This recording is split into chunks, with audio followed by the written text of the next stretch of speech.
Постои причина зошто Валентино Гаравани го доби прекорот крал на модата.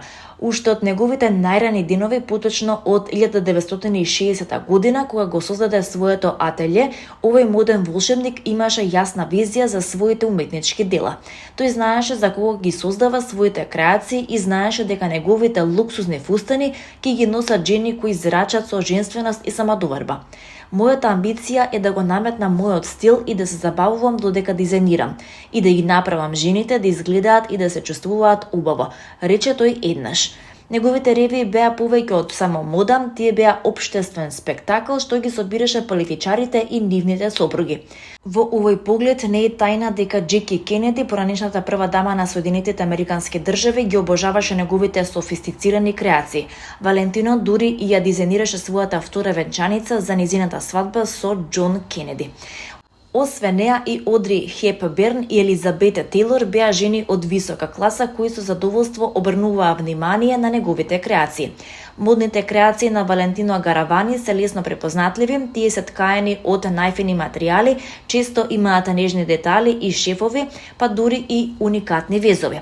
Поради оваа причина тој беше познат и во круговите на модните дизајнери како мајстор на детали. Но најголемата карактеристика на неговата работа, она што ја обележа неговата креативност, се рефлектира во добро осмислената употреба на една боја, огнено-црвена. Моите родители пробуваа да ми ја уништат врската уште пред мојата свадба.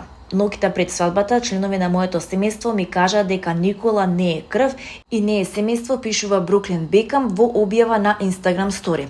Тој вели дека татко му не сакал да го види за 50-тиот роденден, како и дека мајка му танцувала несоодветно подпрена на него на свадбата со Никола и им го украла првиот танц.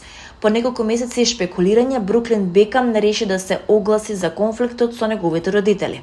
Во неколку објави на Instagram стори, 26-годишниот Бруклин ги обвинува родителите дека имиџот им е поважен од се, како и дека многу од работите што се пишувале за него биле нарачани токму од нив.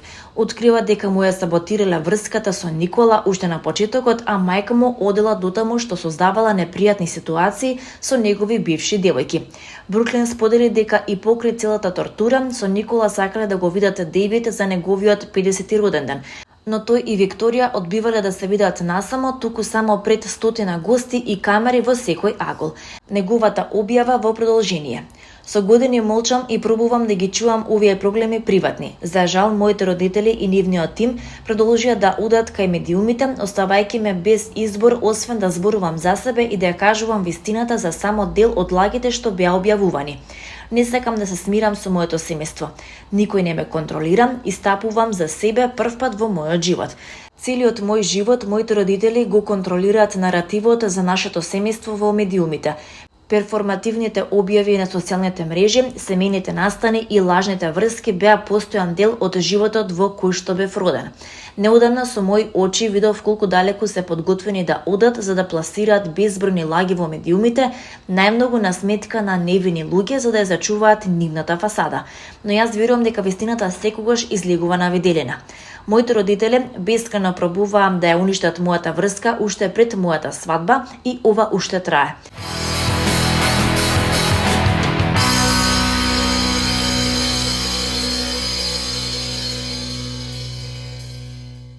Денес се навршуваат 26 години од смртта на Славко Јаневски, основоположникот на македонската современа литература и автор на првиот роман на македонски јазик Село зад седумте јасени, објавен во 1952 година. Неговото дело беше и остана видовито, пророчко и истовремено потресно книжевно сведоштво за морничавата игра со македонската национална судбина. Славко Јаневски со своите книги и денес стои како жива стража на духот на оваа земја, како пророк на една неизвестна иднина во која влегува човечкиот род како книжевен волшебник кој ни остави дело што ја вознесува во големиот свет на светската книжевност, литературата на една мала земја, која често сама и осамена, но упорно се пробива со својот дух и творештво на големиот светски мегдан, има кажано академик Георги Старделов во своите сеќавања за Славко Јаневски.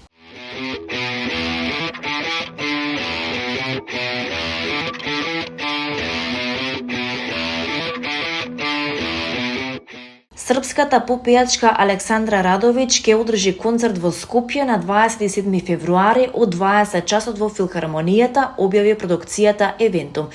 Радовиќ важи за еден од најквалитетните женски поп вокали во регионот, а автор и продуцент на повеќето нејзини песни е Дарко Димитров.